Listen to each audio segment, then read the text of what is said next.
హీరోలు చేంజ్ అవుతూ ఉన్నారు. తర్వాత వేరే వచ్చింది. తర్వాత వేరే జనరేషన్ వచ్చింది. తర్వాత ఇప్పుడు వేరే జనరేషన్. ఇప్పటి జనరేషన్ ఏంటంటే ఇద్దరు, ముగ్గురు కాదు. తర్వాత వచ్చిన వాళ్ళు 10, 15 మంది అయ్యారు. తర్వాత 100 మంది అయ్యారు. ఇప్పుడు అన్నీ వేల మందే ఇప్పుడు. 1000, 2000 పీపుల్ ఉంటే ఒకే ఒక్క హీరో వెళ్ళేసి టపా టపా అందరిని కొట్టేస్తాడు. కొట్టేసి ఈయనకు దెబ్బ కూడా తగలకుండా బయటకు వచ్చేసేస్తాడు. మొత్తం అదంతా తగలబెట్టేస్తాడు. అది చేస్తాడు.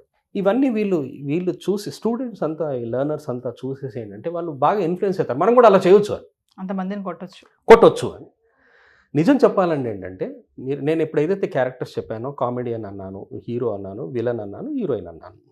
మనకు విషయం ఏంటంటే ఇక్కడ చాలామంది ఆశ్చర్యపోతారు ఏంటంటే ఏదైతే కామెడియన్ ఉన్నాడో బయట ఉంటాడు. బయట కామెడియన్స్ ఉంటారు. ఈ విలన్స్ ఎవరైతే ఉన్నారో వాళ్ళు బయట ఉంటారు. విలన్స్ నేను ప్రూవ్ చేస్తాను.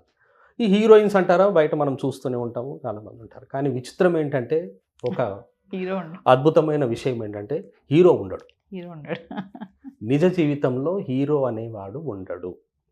మీరు ఎటువంటి హీరో, ఎంత పెద్ద స్టార్ మూవీ తీసుకున్నా సరే, ఎంత పెద్ద ఫైట్స్ ఉన్న మూవీ ఉన్నా లాస్ట్కి వస్తాడు, అతను విలన్ని కొడతాడు. విలన్ హీరోని చంపడానికి చూస్తుంటాడు, కానీ విలన్ హీరోని చంపలేడు. లాస్ట్కి మాత్రం హీరో వచ్చేసి విలన్ని చంపేస్తాడు. ఇది సినిమాలో జరుగుతుంది, స్క్రీన్ పైన. కానీ నిజ జీవితంలో మాత్రం ఎక్కడ కూడా మనకు ఈ హీరోయిన్స్ ఉంటారు. మనకు హీరోయిన్స్ టైం వేస్ట్ చేయడానికి వాళ్ళు ఉంటారు బయట. కామెడియన్స్ ఉంటారు. విలన్స్ మనకు చాలా మంది ఉన్నారు.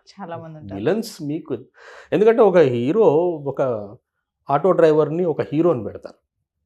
ఆటో డ్రైవర్ ఒక హీరో ఉంటాడు. ఈ హీరోకి ఎంత పెద్ద క్యారెక్టర్ ఇస్తాడంటే హీరో సీఎంతో ఫైట్ చేస్తాడు.